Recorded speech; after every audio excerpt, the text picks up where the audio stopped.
Sa nakaraan nating video, sa gitna ng kagubatan ay napili ng grupo na gumawa ng kampo sa itaas ng malaking puno para mas madali silang makalipat-lipat kung sakaling may di inaasahang mangyari. Ang ating bida ay pinagpahinga lang ng mga kasamahan dahil sila na raw ang bahala sa paggawa ng kampo. At napagkasunduan ng grupo na suriin at maglibot-libot sa lugar upang maghanap ng iba't ibang bagay at para masigurado na ring walang halimaw na malapit sa kanila. Ang unang grupo ay sila Max, Tom at Roa ay pupunta sa kanlurang panig. Habang ang magkasama naman ay sila Shev at Palm na siyang ating bida. Pinaalalahanan ni Shev ang lahat na kapag may di inaasahang mangyari ay magbigay babala agad ang lahat at mabilis na bumalik sa kampo. Sa paglilibot nila ay napansin nilang wala silang nakakasalubong na mga halimaw o kahit anong mga items. Masyado atang napaaga ang kanilang pagbuo ng kampo na isipan nilang pumunta pa sa mas malalim na parte ng kagubatan kinabukasan. Nag-usap si Shev at ang ating bida. Tinatanong nito kung kamusta at ano ang pakiramdam ni Palm sa kanyang unang misyon bilang isang adventurer. Sumagot lamang ang ating bida na kinakabahan ito at sumang-ayon naman dito si Shev at sinabing normal lamang ang kabahan at kahit siya nga raw sa tuwing pumapasok sa mga gates ay para siyang pasang takot at kinakabahan. Subalit kahit na ganoon ay nagkakaroon siya ng lakas ng loob dahil sa mga mabubuting tao kasama niya. Kaya nung marinig niya umano ang kwento ng ating bida ay di niya umano maisip kung gaano kahirap ang pinagdaanan nitong buhay bilang aliping pain. At inaya nito ang ating bida na sumali sa kanilang party. Di naman sumagot si Palm. Tinitingnan lamang nito ang malapot na bagay sa isang butas. Nakabalik ang grupo sa kampo at kumakain pinag-uusapan ang napansin sa buong araw ng paglalakbay. Wala umano silang makukuhang gantimpala dahil wala silang nakitang mga item at maging mga halimaw sa lugar. Pinatigil lamang sila ni Shev, sinabihan silang bukas na lang raw pag-usapan ang trabaho, habang ang ating bida naman ay tahimik lang na kumakain sa gilid at malalim ang iniisip. Sa kalaliman ng gabi ay sinubukang gisingin ni Shev si Palm sa pagkakatulog. Subalit walang tugon ang gatang bida, sinisigurado lang pala nito na tulog ang ating bida. Dahil may inihalo pala sila sa pagkain ng ating bida na kayang magpatulog ng baboy ramong nagtitimbang ng mahigit sa 100 kilo. Kaya sobrang lalim nagpagkakatulog ng ating bida na kahit anong gawin dito ay dito gising. Maswerte na lamang raw ito kung mabuhay pa siya sa hinalo sila sa pagkain nito. At itinaas na nga ni Max ang kanyang sandata upang atakihin ang natutulog nating bida. Sa pagpapatuloy ng kwento, at makikita nating nakangising itinaas ni Max ang kanyang sandata upang atakihin na ang natutulog na si Palm. At tumama na nga ito sa kumot ni Palm, subalit laking gulat ni Max nang makitang hindi pala si Palm ang nasa ilalim ng kumot kundi isang kahoy at unan na ipinalit ni Palm upang magmuka itong taong natutulog. Napasigaw si Max na wala siya dito. Makikitang gulat na gulat din ang tatlo pang mga kasama nito, di makapaniwala papanong wala si Palm sa higaan.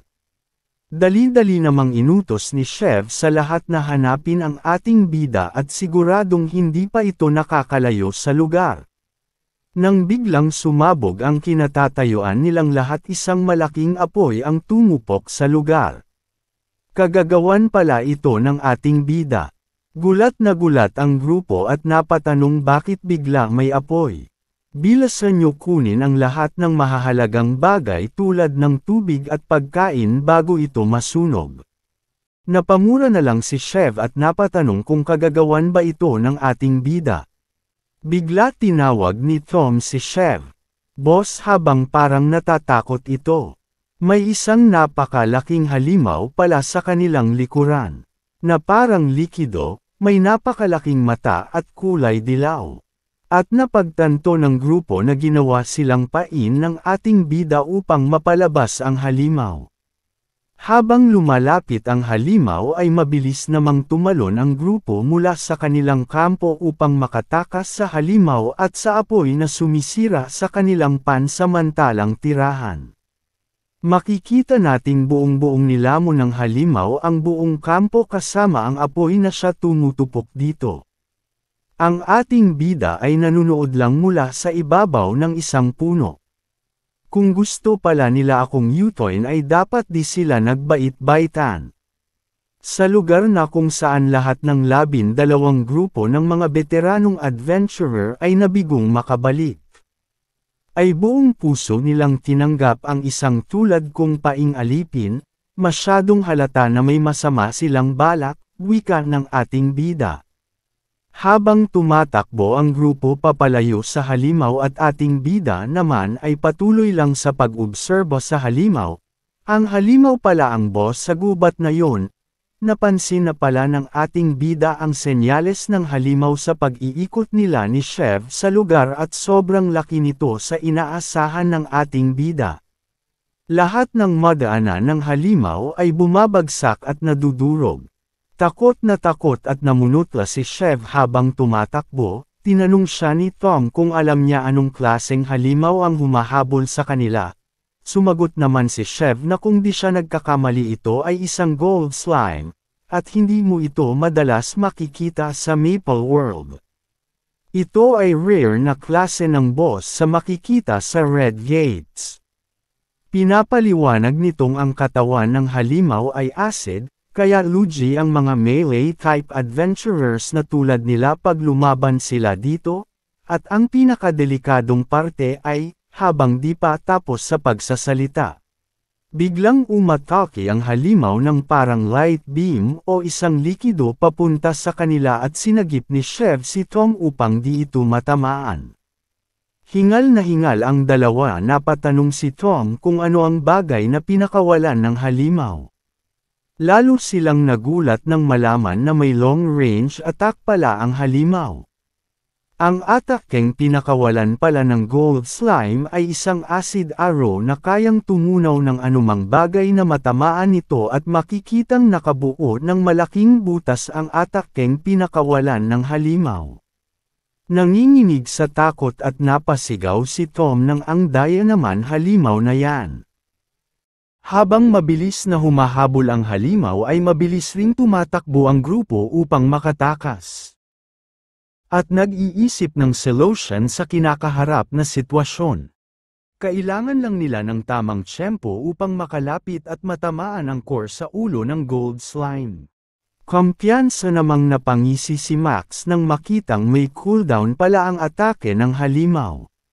Mabilis itong gumamit ng skill bilang isang melee type upang mabilis na makalapit sa halimaw.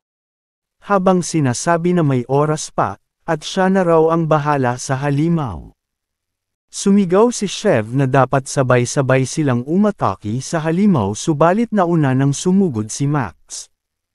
At makikita nating nahati ang katawan ni Max nang matamaan ng acid arrow mula sa halimaw.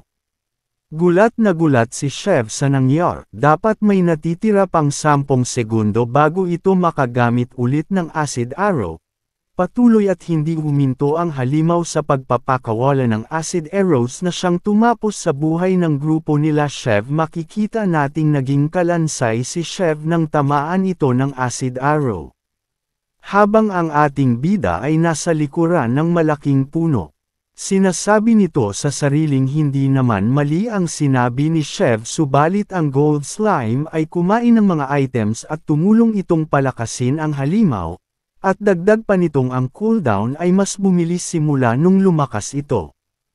Ang abnormal ng laki at ang halos wala ng cooldown ng acid arrows nito ay siyang sagot bakit hindi na nakalabas at nabigo ang lahat ng 12 grupo ng adventurer na naunang pumasok sa lugar. Ang bagay na ito ay lagpas na sa uri at klase nito.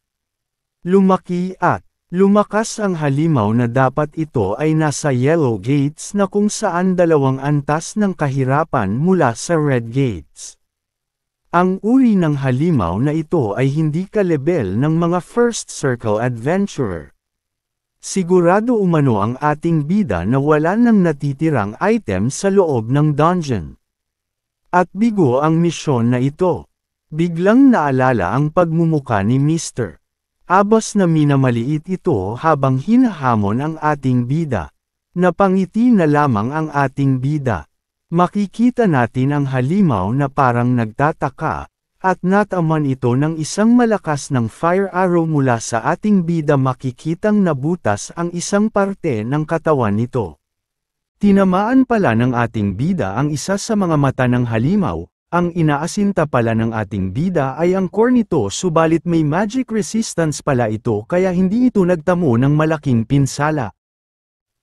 Habang makikita ang pinsala ng halimaw, sinasabi ng ating bida na kailangan niya o ang patamaan ito ng 4 na beses at biglang 5 beses pala. Hindi na maalag yun, dagdag pa nito. Nakangiting makikita ang ating bida habang sinasabi ang katagang kailangan ko lang patunayan ang kakayahan ko. At alam natin kanino niya pinapa tungkol ang mga ito. Habang nasa sanga ng puno ang ating bida, nagpakawala ang gold slime ng kanyang acid arrow papunta sa ating bida pero walang kahirap-hirap itong naiwasan ni Palm. Di tumigil at tuloy-tuloy lang sa pagpapakawala ng mga acid arrows ang gold slime habang ang ating bida ay patuloy rin sa pag-iwas. Makikita nating medyo nahihirapan si Palm sa kanyang sitwasyon kaya ginamit niya na ang kanyang kinesis skills upang makaatake na rin sa kalaban. Gamit ang isang tali at isang espada, ginamitan ito ng ating bida ng kanyang kinesis patungo sa kalaban. Ang isang ordinaryong magician ay di may isip na gawin ang ginagawa mang pagharap ng ating bida sa napakalakas na gold slime. Subalit hindi isang takbuhing magician ang ating bida, yan ang naging titulo sa kanyang sa unang buhay, ang walang inaatrasang magician. Patuloy pa rin ang palitan ng mga atake ang halimaw at ang ating bida. Inilabas ni Palm ang kanyang fire arrow at salong-salo ito ng gold slime, makikitang ininda ito ng halimaw, subalit nagpapakawala pa rin ito ng kanyang acid arrow papunta sa ating bida. Muntik nang matamaan ang ating bida ng isa sa mga atake, buti na lang na iwasan niya pa ito sa mga huling sandali. Habang hawak ang tali at ang fire arrow staff, tuloy-tuloy pa rin ang pag-atake ng ating bida, parang walang katapusang palitan ng atake. Sapol na naman sa kritikal na parte ang halimaw, sambit ng bida ay kulang pa, kailangan pamatamaan ng 3 beses. Binutas ni Palm ang katawan ng gold slime, subalit di pa rin ito namamatay. 2 beses na pagpapatama na lang kulang upang matapos na ang laban. Napasabi ang ating bida na napakabilis ng halimaw kahit na sobrang laki nito. Pero kahit ganun pa man siya kabilas ay wala itong kwenta sa ating bida at nagpakawala ang ating bida ng huling napakalakas na atake patungo sa gold slime. Wasak na wasak sa laki ng butas na ginawa ng ating bida sa halimaw. At makikita natin ang core ng boss na siyang kahinaan nito at pinaggagalingan ng lakas at buhay nito. Kaya mabilis na naghanda ang ating bida upang umatake dito. Magsasagawa na ng huling atake ang ating bida habang ang gold slime ay pinagsisikapan ring maabot ang ating bida. Hindi nga natuloy ang atake ng ating bida sa kadahilan ng nag-counter-attack ang halimaw gamit ang malaki nitong kamay mula sa likuran ng ating bida. Buti na lang at napansin agad ito ng ating bida at ginamit niya ang kanyang kinesis upang kontrolin ang espadang may tali na pinabaon sa lupa upang mahayla niya ito at makaalis sa kanyang sitwasyon. At hindi nga tumama ang atake ng gold slime. Mabilis nakalayo ang ating bida mula dito, habang ang atake naman ng halimaw ay tumama sa lupa at nagsanhi ng pagkawasak sa lakas ng impact nito. Mabilis na pamorma ang ating bida, pinagana ang fire arrow at telekinesis upang atakihin ang gold slime at makikitang gulat na gulat ito. Napangisi na lamang ang ating bida. At pinakawalan na nga ang kanyang fire arrow akma sana itong harangan ng halimaw gamit ang kanyang gamay subalit ginamit ng ating bida ang kanyang skill na kinsis at kinontrol ang direksyon ng fire arrow lumiko ito papunta sa ulo ng halimaw kung nasaan ang core nito. Salong-salo nga ito ng halimaw at makikitang nagliliwanag ang core stone ng halimaw. Habang ang katawan naman nito ay parang bumubuo ng bola o lumulubo na para bang sasabog na ito sa ilang sandali. At tuluyan nang sumabog ang katawan ng gold slime mabilis namang nakatakbo ang ating bida papalayo sa pagsabog. Nagresulta ang pagsabog ng pagbaha ng acid na likido galab sa gold slime na lahat ng madaanan ay kayang tunawin. Ang ating bida naman ay ginamit ang kakayahan ng kinesis upang kontrolin ang espadang may tali pinapunta ito sa malaking sanga ng puno.